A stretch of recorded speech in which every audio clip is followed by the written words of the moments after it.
Hi, I'm Johnny, and this is Comics Altruism. For those of you who came across this video just because you searched out Tool Fear Inoculum, what we normally do here is we sell comic books online for charity. It's a randomly drawn charity every month as nominated by the viewers or the Instagram followers or the Facebook followers. That all goes into a pool. We pick a name of a charity, and then for that month, everything that we sell, all the sales go to that charity. For those of you who are my regular viewers, I'm doing something a little different this time because something legendary has come out, and that's Tool's Fear Inoculum. And I happened to buy a copy, and I've already taken it out of the plastic. You'll see coming right up is the unboxing of this. So I'm filming this after I've unboxed it, before I've listened to the album. So I guess it's 13 years in the making. So I guess we may as well just turn the camera around. I'll show you what I've already filmed. And then I guess I'll see you in about an hour and a half or so after I've finished listening to the album. And I'll give you a quick review. Not normally my thing. My regular viewers, this is probably the last time you'll see me review anything. Especially music. So, here we go. The new Tool album after 13 years. Here we go. Johnny, you're gonna edit all this out. Okay. Alright, so they released 3 different covers for this. They call them variants, just like in the comic book community. You can see that. And there are 3 different designs on the back. But as far as I know, that's the only thing that makes these different. And then there's your front. It's got some jazzy sort of sparkly goodness. Alright, we open it up. That is stunning. Look at that. You can always count on Tool to give you some wicked art. Wish I was on LSD right now. And then, okay, here's some stuff. Whoa, all right. So, as soon as you open it up, I gotta zoom this in.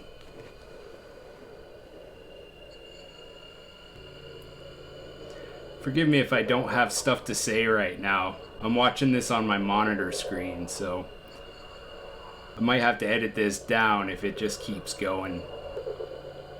So I guess this comes pre-charged, but apparently you can charge it back up. That it's got that capability to it. I'm just reading this stuff on the side here. It's lithium-ion battery, blah blah blah, charging instructions. It's got multiple languages, because of course music is a universal sort of language. It's got the MP3 download here as well, with this cool little slip. I shouldn't have shown you that code. I'm gonna edit that out for sure. And I get the impression that you can just kind of watch this forever, but it's got some buttons.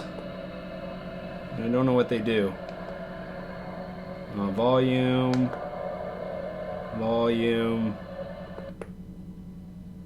I guess that's a pause, or yeah, that's pause. I don't know if I'm breaking any kind of copyright laws, because it's not like I'm really playing you the album here or anything. But I'm just going to let that go for a little bit longer, give you an impression of what you're looking at.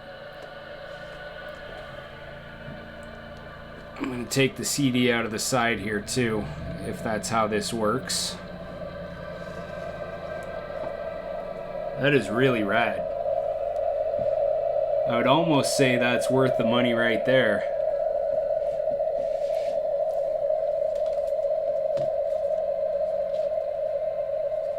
Oh, and this is kind of playing off of the whole lateralis art concept, but that's what I just pulled out. And that's got the CD and everything. That is so cool.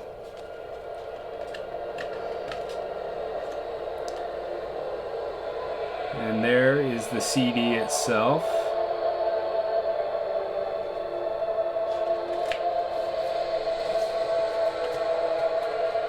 That is epic.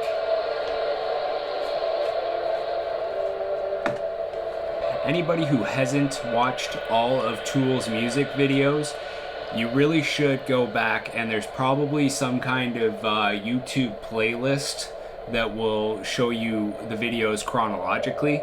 I have the Salival box set, and I paid $40 for that used a couple years after it came out. That's like 20 years old as of next year, I think.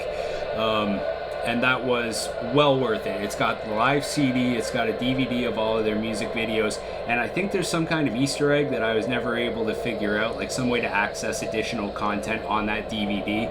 All my friends and I, watching TV, like watching it on the TV, none of us could figure out how to make it work beyond the music videos. But yeah, watch their videos chronologically and you'll see just artistically on a visual level how they progressed as a band. And I don't know who they got to do their videos, because obviously, like, I'm a fan, but I'm not a big enough fan that I could tell you who directed all the music videos. But they just gradually get more and more stunning and more groundbreaking as they move on throughout their career. And I feel like now would be a good time for me to just stop that. Yeah, because I have a feeling this just goes on and on. Okay. And then it shuts itself off. So awesome. So there's Fear Inoculum, special edition, everything. I failed to show you the booklet. Alright, so there's the front. And I noticed that for once, they actually put the lyrics in. Super jazzed about that. Sometimes I've had to look up the lyrics after the fact, just because some of them are sort of incomprehensible. I'm jazzed about that. It's sort of like Nirvana in Utero, how Kurt Cobain decided that, oh, I should probably, I put enough thought into this that I should print them so that people can appreciate my poetry. There we got shots of the band.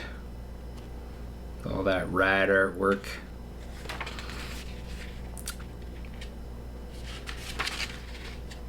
Maynard.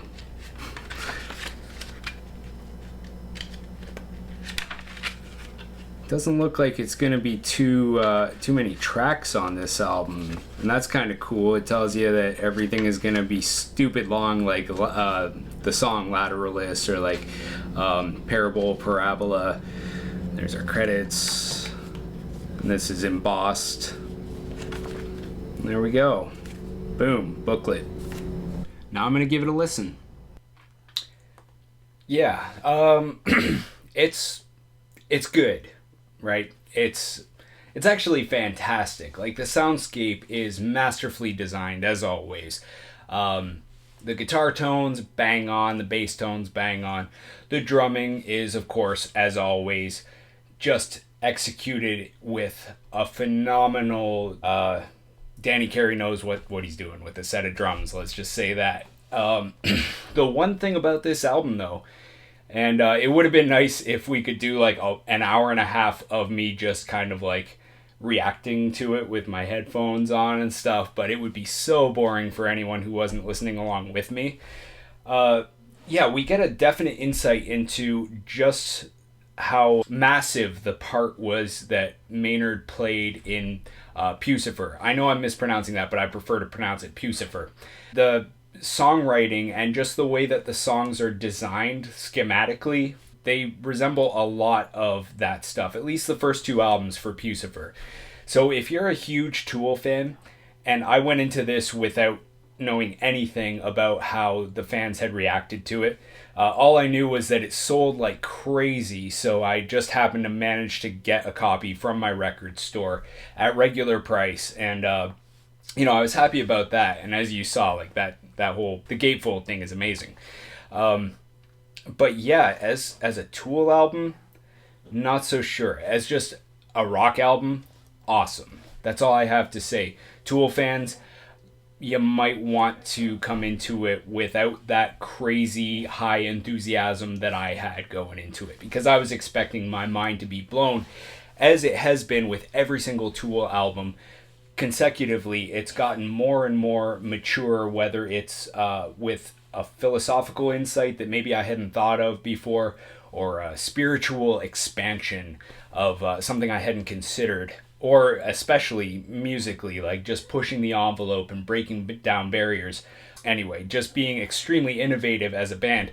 And like I say, it's worth it. But I would definitely, if it was possible, I would just buy the CD and not spend the ridiculous amount that I did. Luckily, I can justify the amount that I paid because I've got an overtime shift coming on next paycheck, and I've got a stat day coming on next paycheck. So, it's not like I wasted money that I didn't have. But yeah, if you can just download it or something, check it out. Well worth it. All right, thanks for watching. Bye.